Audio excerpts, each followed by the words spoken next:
Good morning, students. Hope you all are fine.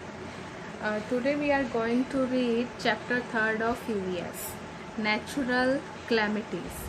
Natural means Prakartik and calamities means Aapdaएं.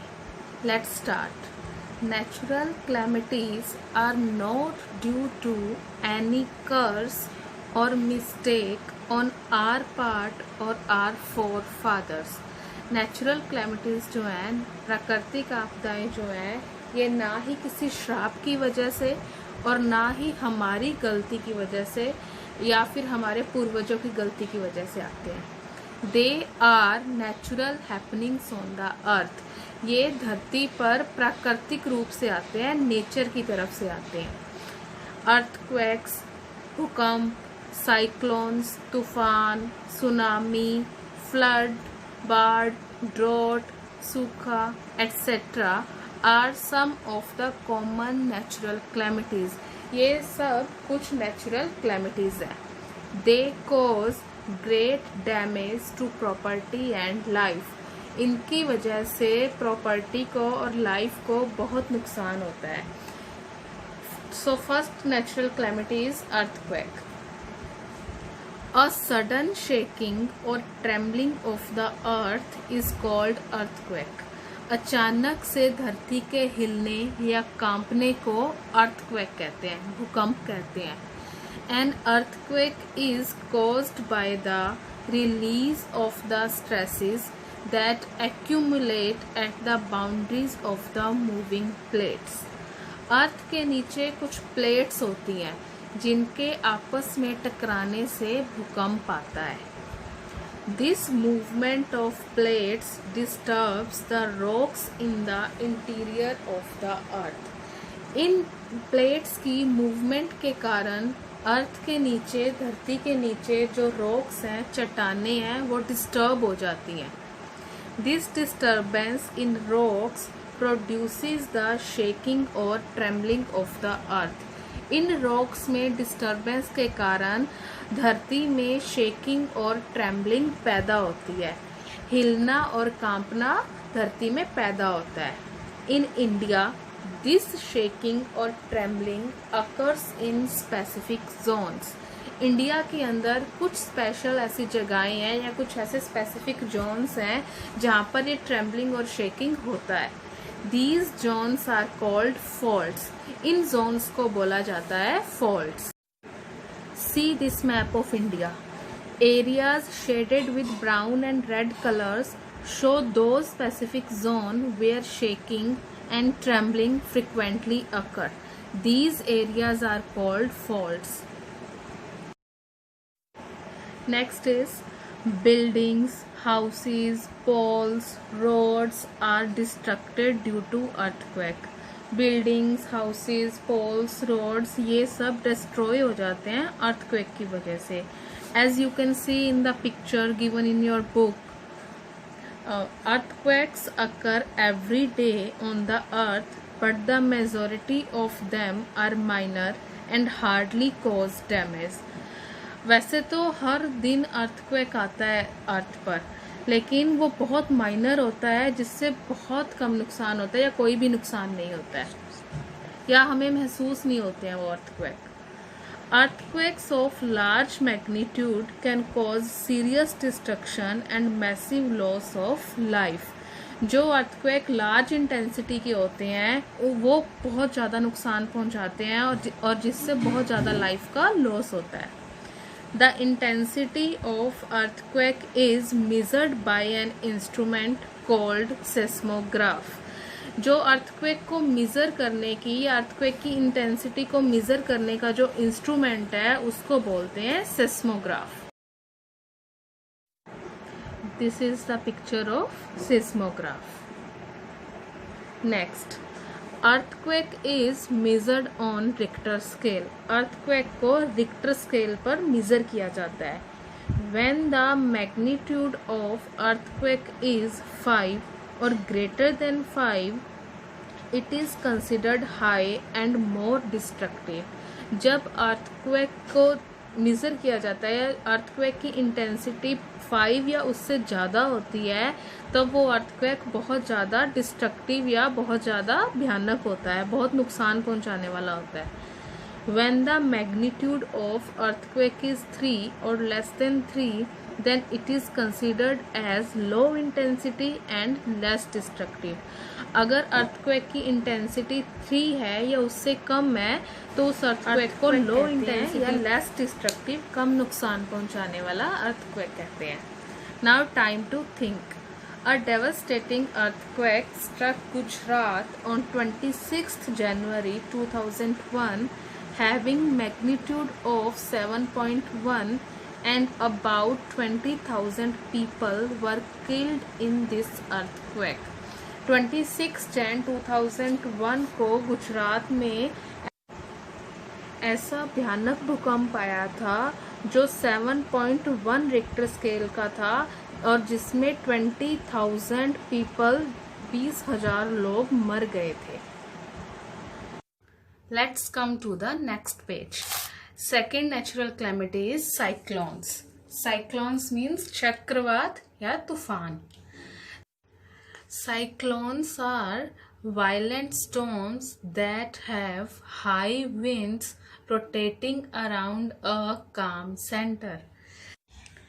Cyclones चक्रवात ऐसे तेज तूफान होते हैं जिसके अंदर बहुत ही तेज हवाएं एक शांत सेंटर, एक काम सेंटर के चारों तरफ घूमती हैं.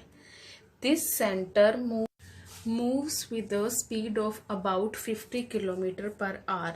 ये जो तूफान है या ये जो सेंटर है 50 किलोमीटर पर आवर की स्पीड से घूमता है.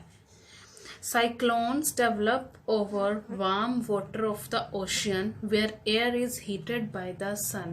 ये जो साइक्लोन्स हैं, तूफान है, ये समुद्र के गर्म पानी के ऊपर बनते हैं जहाँ पर जो हवा है उसको सन जो है हीट करता है. The heat causes the air to rise rapidly. Heat की वजह से जो हवा है वो तेजी से ऊपर की तरफ बढ़ती है. Cool air rushes into fill the space with a great force. और जो ठंडी हवाएं हैं वो तेजी से जो इन हवाओं के बीच में खाली जगह होती है वहां पर पूरी फोर्स के साथ चली जाती हैं. This movement of the air causes wind. ये एयर की जो मूवमेंट होती है इससे जो तेज हवा है वो पैदा होती है. The strong winds also cause heavy rainfall and floods. इन तेज हवाओं की वजह से हैवी रेनफॉल, तेज बारिश या फ्लड भी आ सकती है.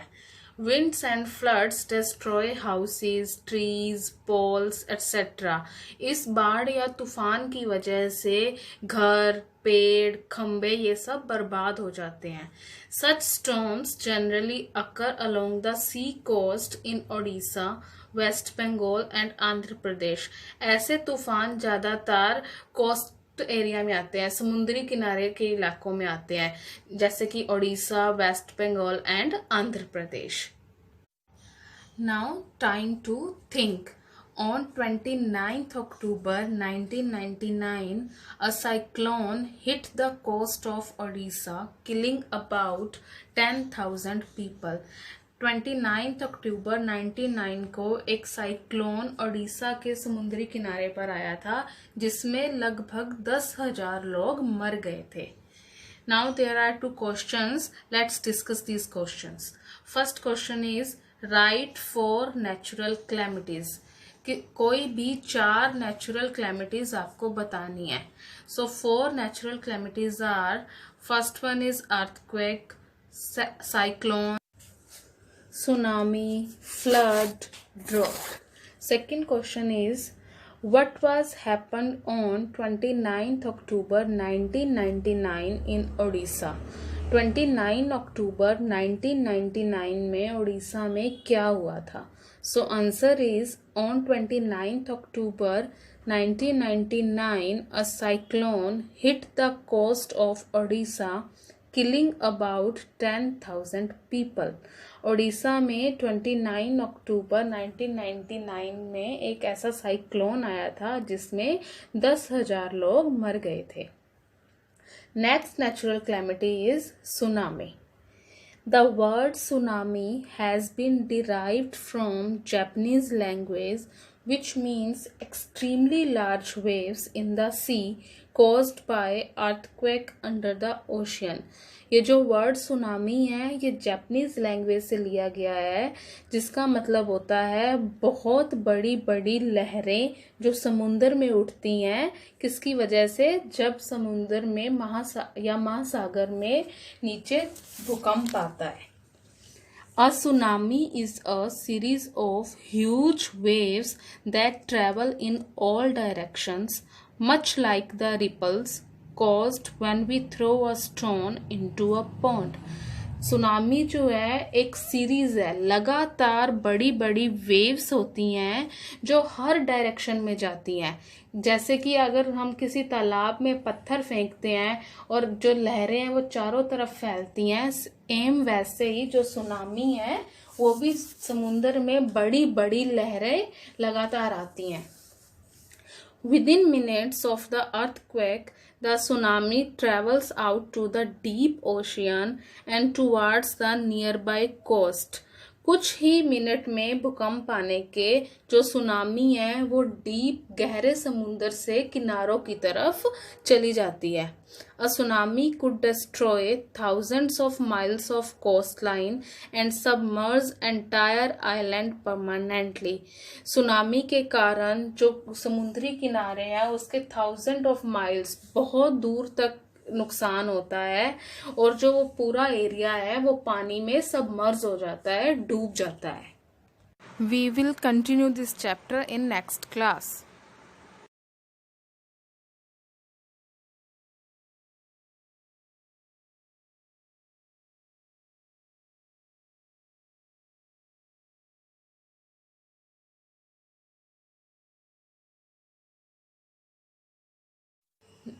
Let's come to the next page. The waves travel rapidly through the ocean at a speed of hundreds of miles per hour. ये जो waves हैं बहुत ही तेजी से समुद्र में से 100 of miles per hour की स्पीड से आती हैं। Once the tsunami reaches the coast, एक बार जब सुनामी किनारे पर पहुंच जाती है, the waves cause the sea to rise drastically. तब वहां पर जो लहरें हैं समुद्र की वो बहुत ही